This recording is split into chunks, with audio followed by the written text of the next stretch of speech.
আজকের এই বিক্ষোভ সমাবেশের সংগ্রামী সভাপতি,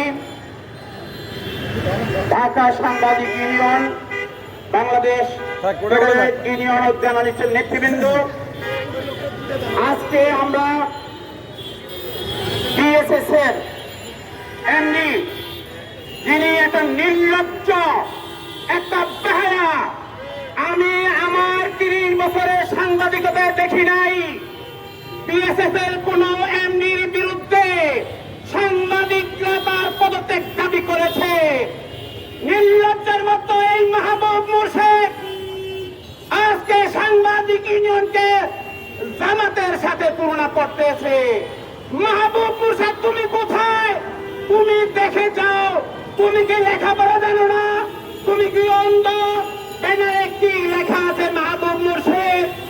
তুমি তো ঢাকা সাংবাদিক ইউনিয়নকে জানো না।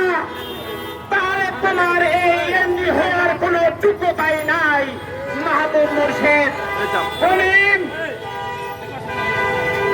মাহবুব মোর্শেদ, তুমি জাতীয় প্রেস ক্লাবের যারা বঞ্চিত, যারা জয়েন্ট সেক্রেটারি থেকে পদ থেকে বাধ্য হয়েছে, যারা নিগৃহীত এবং বঞ্চিত, তাদেরকে উচ্চ মর্যাদায় তাদেরকে আসীন করা হয়েছে। একইভাবে শিক্ষক, ডাক্তারদেরকে পুনর্বাসন করা হয়েছে।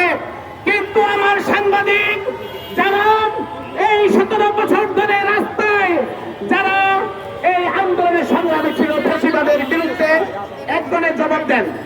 যারা ফ্যাসিবাদ বিরোধী আন্দোলনের রাস্তায় ছিল, মাননীয় তথ্য উপদেষ্টা, তাদের জন্য আপনি কি করেছেন? আপনারা এই সরকার কি করেছে? যদি মাহবুব মোর্শেদ, আমরা শুনেছি এই মাহবুব মোর্শেদকে আসিফ নজরুল স্যার একটা নিয়োগ দিয়েছেন। আসিফ নজরুল স্যারের কাছে আমার একই প্রশ্ন, যে আপনি আমাদের মধ্যে অভিজ্ঞ সাংবাদিক যারা ছিল, যারা আন্দোলনের সংগ্রামে রাস্তায় ছিল, তাদের কি আপনার চোখে পড়ে নাই? আপনি যদি মাহবুব মোর্শেদকে পুনর্বাসন করতে চান, তাহলে অন্যত্র সরিয়ে নেন, আমাদের কোনো আপত্তি নেই।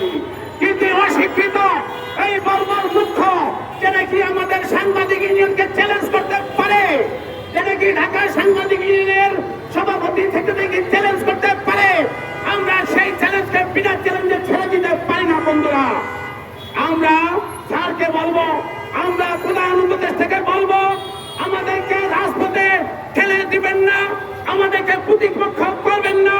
এই ফ্যাসিবাদ বিরোধী আন্দোলনে আমরা রাস্তায় সোচ্চার ছিলাম, আমরা এই সরকারের জন্য আছি, কিন্তু এই এক মাহবুব মোর্শেদের জন্য আপনারা আমাদের রাস্তায় ঠেলে দিবেন না।